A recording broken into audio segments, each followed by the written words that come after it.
Thank you. Let's bring in New York Post reporter Jennie Taer. Jennie, great to have you on. The New York Post headline reads as follows here, quoting, "Migrant accused of shooting NYPD cops had immigration case dismissed within a year of illegally crossing into the U.S." I mean, as we said, both of these officers apparently will live. But this is still, Jennie, a Laken Riley moment. I mean, this is a big moment where people in the country are like, what in the world is going on here?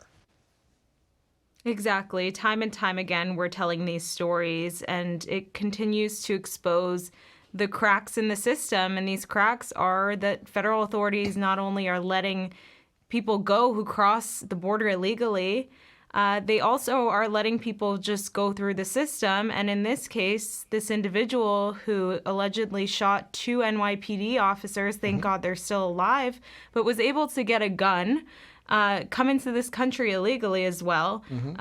Again, he was also under the radar of authorities for these kind of snatch and grab moped thefts of these, in one case, women that were walking on the street. This is someone who was let go by authorities, that was told, okay, get into the country, whatever you need to do. And then we're dismissing your case, actually, after that. After just a year. I mean, normally it takes years to adjudicate these cases. The Biden administration has just been signing off on thousands of these cases, dismissing them. It's crazy. It really is. The Associated Press says the following here. Biden prepares an order that would shut down asylum if a daily average of 2,500 migrants arrive. I mean, you wonder, you look at this, the executive action. It was just a couple of weeks ago, Jennie, where he's like, I don't have the power to do this. And now he's like, I'm in an executive action, 2,500. Is there a magic button you push at the border? You've been down there a lot. Jennie, you know this. Is there a magic button you push at 2,500 where the border shuts down? Because there's not. If you can shut it down at 2,500, why can't you shut it down at 1? Right, exactly. And, this is something that Border Patrol agents down there who are dealing with have been totally left in the dark about. I've talked to them about this. Do you know what's going to happen in the coming days with this executive order? I mean, they haven't been told any orders about this, about what's going to happen, how they're going to implement this. They're already overwhelmed right now with the number of people coming across. And when Jay Johnson, Obama's DHS secretary at the time, said that 1,000 migrants would be a crisis, well, this number that Biden is touting is way above that. This is still going to overwhelm the system.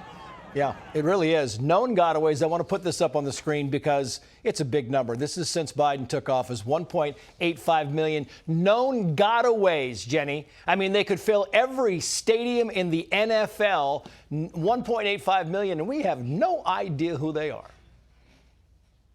That's correct. And those are just the ones that are known. There's a ton of areas that are undermanned, that are not, there are no sensors there, that the sensors are turned off, that alert Border Patrol at least to people crossing in these areas. There are many, many more that we don't know about that we'd have to add on to that number. And in addition to that, letting people in, not only illegally, but a lot of people have been paroled into the country, as you all have reported, through commercial airline flights from Cuba, Haiti, Nicaragua, Venezuela, as well as CBP-1, the phone app that allows migrants in Mexico to cross through ports of entry. It's way more than just these numbers that have been sectioned off. This is a huge number of people, and then we see what happens as a consequence. And it gets bigger and bigger and bigger, and there's nothing done. Jennie Taer, great to have you on the show as always. Thank you. Click here to subscribe to the Fox News YouTube page to catch our hottest interviews and most compelling analysis. You won't get it anywhere else.